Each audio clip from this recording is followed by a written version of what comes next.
Hello students, இந்த வீடியோல நம்ம பார்க்க போறது எக்ஸசைஸ் 5.1ல எக்ஸாம்பிள் 5.4 எடுத்துக்காட்டு 5.4ன்ற எடுத்துக்காட்டு சம்ம தான் பார்க்க போறோம்.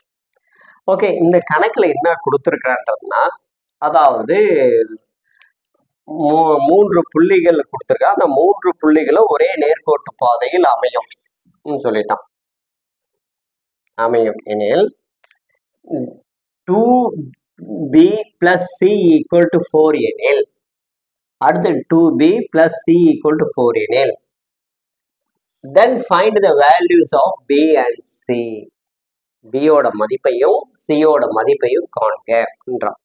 ஓகே, ஆகல if the points p minus 1 comma minus 4 and q b comma c and or 5 comma minus 1 are collinear.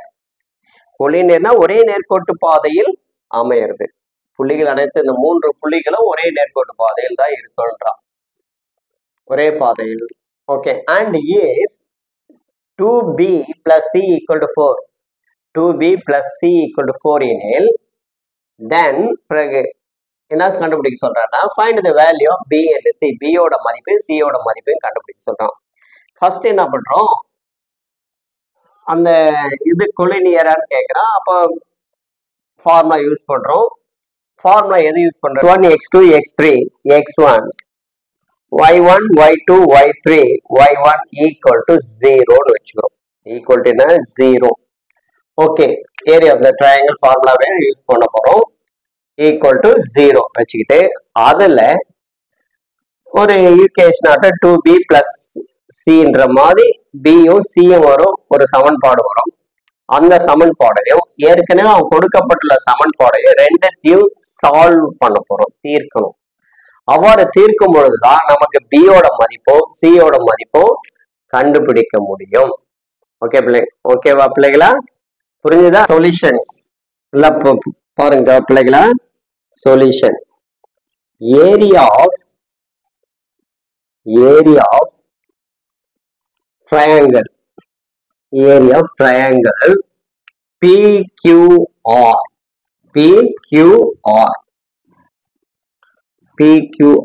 equal to 0. 0ன்றது கோலினியர் 0ன்னு வந்துடுச்சு. ஓகே, இப்போ ஏரியா ஆஃப் ட்ரையாங்கிளுக்கு ஃபார்முலா என்ன? ஆஃப்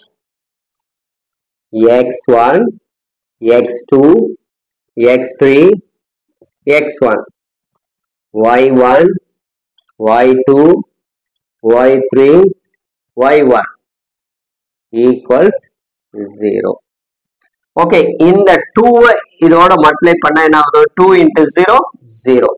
ஓகே, அது பிறகு x1 என்ற பாயிண்ட் இதுதான். x1 y1 x2 y2 இது x3 y3. ரஃப் காலத்துல டேக் அவுட் ரைட் த ரஃப் காலம். ஓகே, ரஃப் காலத்துல எழுதிக்க x1 y1 தென் x2 y2 x3 y3. நான் கொஸ்டின்ல எழுதுனேன், உங்களுக்கு சிரமமா இருந்ததுன்னா ரஃப் காலத்துல எடுத்து எழுதிக்கலாம். -1 -4 b c அடுத்தது 5 -1 ரஃப் காலத்துல எழுதிக்கணும். அதை எடுத்து நம்ம இங்க சப்ஸ்டிட் பண்ண போறோம். Of x1 -1 x2 b x3 5 x1 -1 then y1 -4 y2 c y3 -1 then -4. Okay பிள்ளைகளா, புரிஞ்சுதா? ஓகே, இப்போ அடுத்த ஸ்டெப் பாருங்க. இந்த 2வும் 0வும் மல்டிப்ளை பண்றோம். 2வும் 0வும் மல்டிப்ளை பண்ணா என்ன வருது? 0. ஓகே, அடுத்த ஸ்டெப் இந்த ஆஃப் அப்படியே கூட வச்சுக்கலாம், இருக்கட்டுங்க. ஆஃப் ஓகே, இது கிராஸ் மல்டிப்ளை பண்ணுங்க.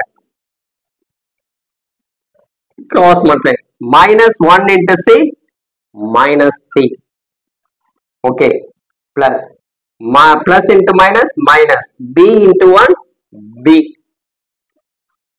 Okay, 5 plus into minus minus minus 20.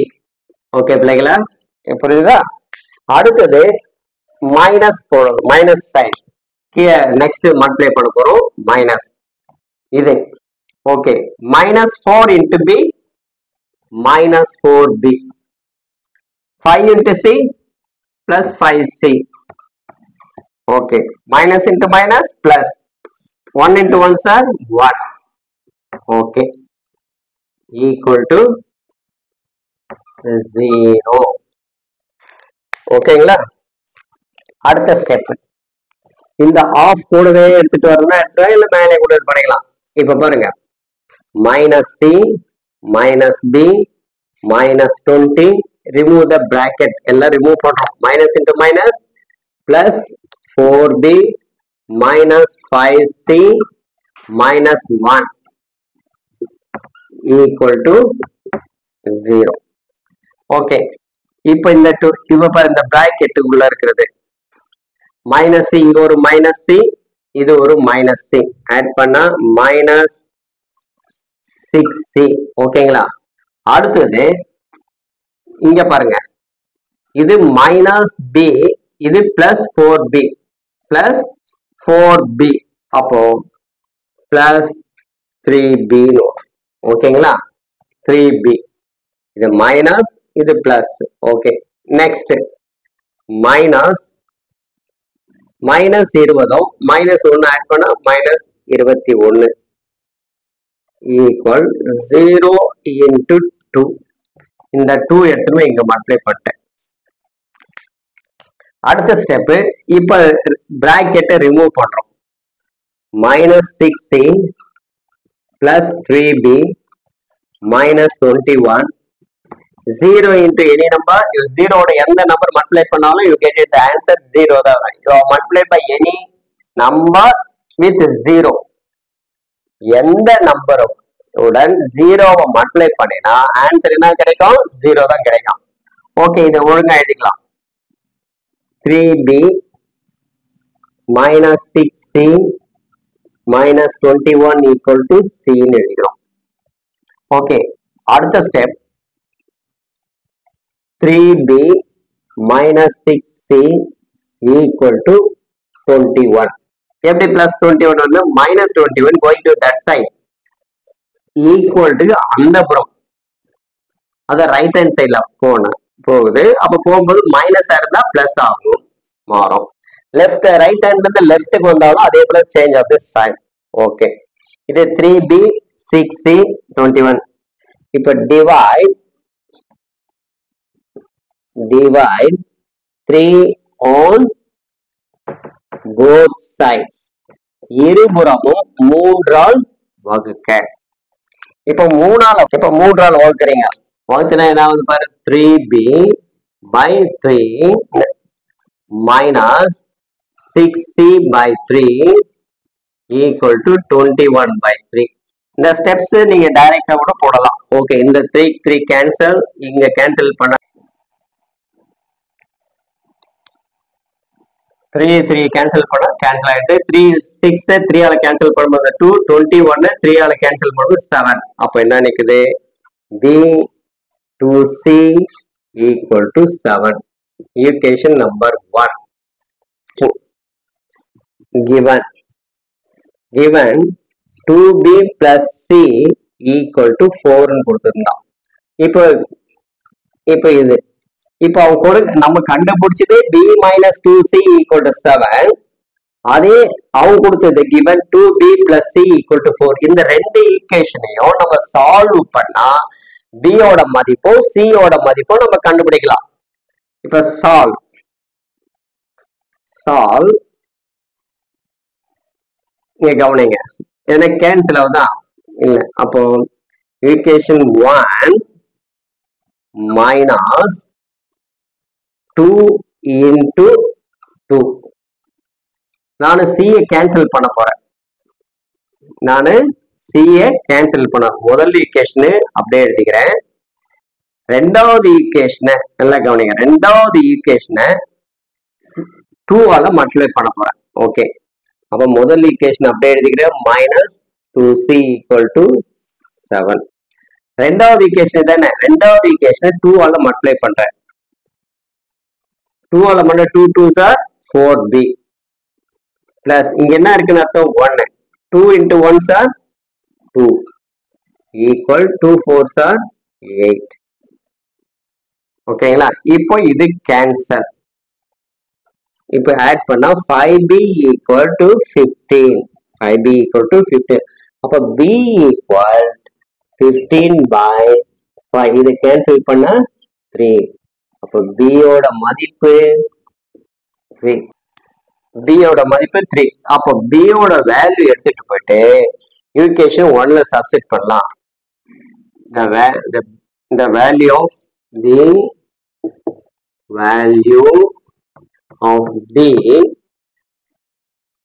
இந்த substitute the value of b in equation 1. Okay, equation 1ல சப்ஸ்டிட் பண்ணா c ஓட மதிப்பு கிடைக்குது. அப்ப b ஈக்குவேஷன் 1 என்ன?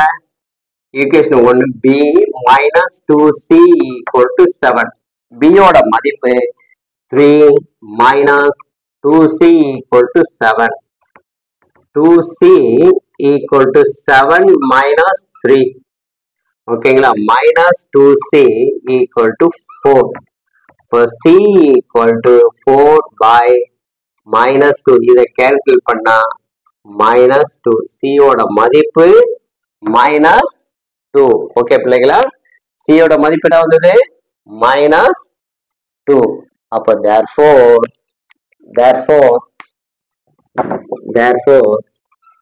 the value of a equal to, sorry, the value of b equal to 3, c equal to minus 2. Okay, இதுதான் answer. Okay okay, உங்களுக்கு அழகா சொல்லி கொடுத்துட்டேன். ஓகே, இந்த வீடியோ உங்களுக்கு தெளிவா புரிஞ்சிருக்குன்னு நினைக்கிறேன். ஓகே, அவங்க கொடுக்கப்பட்டுள்ள இது கொலினியர் என்று வச்சுக்கிட்டு 0 அந்த ஃபார்முலா பயன்படுத்துறோம், ட்ரையாங்கிள் ஃபார்முலா பயன்படுத்தி ஒரு ஈக்குவேஷன் ஃபார்ம் பண்ணிக்கிறோம். அடுத்தது அவங்க கொடுக்கப்பட்டுள்ள ஈக்குவேஷனை எடுத்து ரெண்டுத்தையும் சால்வ் பண்றோம். சால்வ் பண்ணா பிசியோட மதிப்பு கேட்கிறோம். பிசி ரெண்டுத்தையும் சால்வ் பண்ண பிசியோட மதிப்பு நம்ம கண்டுபிடிச்சிடலாம். ஓகேங்களா? இந்த வீடியோ பிடிச்சிருக்குன்னு நினைக்கிறேன். இந்த வீடியோ பிடிச்சிருந்தா லைக் பண்ணுங்க, ஷேர் பண்ணுங்க, மறக்காம ரவி கல்வி சேனலை சப்ஸ்கிரைப் பண்ணுங்க. மீண்டும் அடுத்த வீடியோல எக்ஸசைஸ் 5.1ல கொஸ்டின் நம்பர் 4 உடன் உங்களை சந்திப்போம். அதுவரையிலிருந்து உங்களிடம் விடைபெறுவது உங்கள் ரவி.